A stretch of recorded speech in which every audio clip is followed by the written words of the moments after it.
எபிரேயர் அதிகாரம் 3.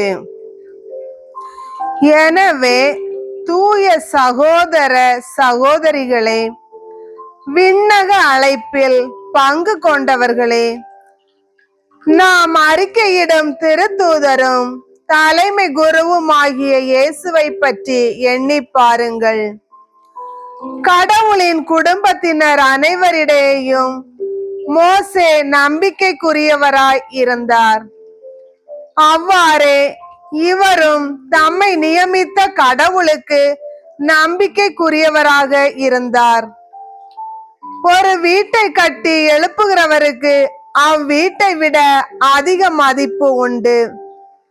அதுபோல இயேசுவும் மோசேயை விட அதிக மேன்மை பெற தகுதி உடையவராகிறார்.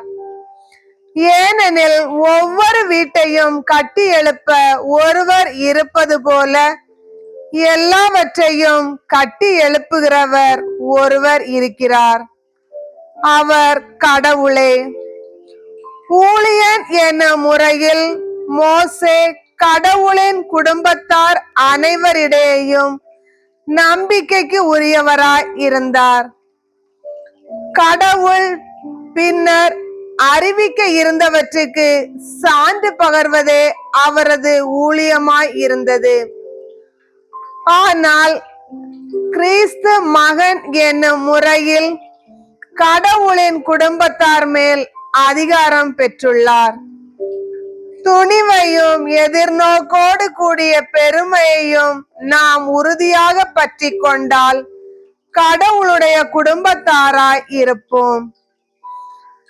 எனவே தூய ஆவியார் கூறுவது, இன்று நீங்கள் அவரது குரலை கேட்பீர்கள் என்றால் பாலை நிலத்தில் சோதனை நாளன்று கிளர்ச்சியின் போது இருந்தது போல உங்கள் இதயத்தை கடினப்படுத்திக் கொள்ளாதீர்கள்.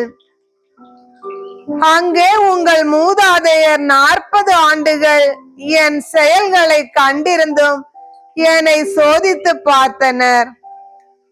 எனவே அத்தலைமுறையினர் மீது வெறுப்பு கொண்டு எப்போதும் இவர்களது உள்ளம் தவறுகிறது.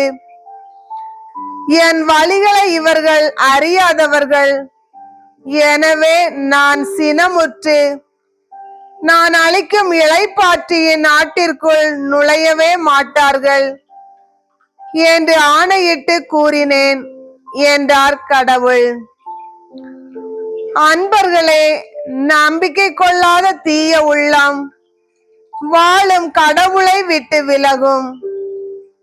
இத்தகைய தீய உள்ளம் உங்களுள் எவருக்கும் இராதபடி பார்த்து கொள்ளுங்கள்.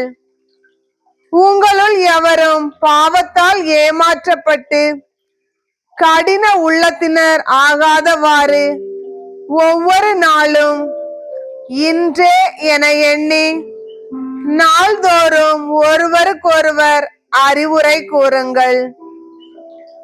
தொடக்கத்தில் நாம் கொண்டிருந்த திட நம்பிக்கையை இறுதி வரை உறுதியாய் பற்றி கொண்டிருந்தால் நாமும் கிறிஸ்துவின் பங்காளிகள் ஆவோம்.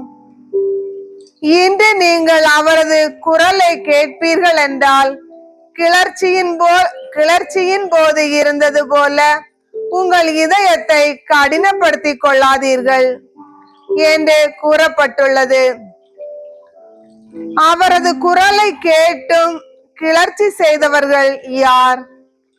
மோசேயின் தலைமையில் எகிப்திலிருந்து வெளியேறினவர்கள் அனைவரும் அல்லவோ? 40 ஆண்டுகள் கடவுள் சீற்றம் கொண்டது யார் மீது? பாவம் செய்தவர்கள் மீது அல்லவோ? அவர்களுடைய பிணங்கள் பாலை நிலத்தில் விழுந்து கிடந்தன அல்லவோ?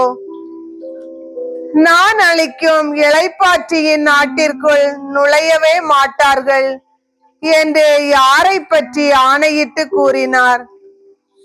கீழ்ப்படியாதவர்களை பற்றி அன்றோ?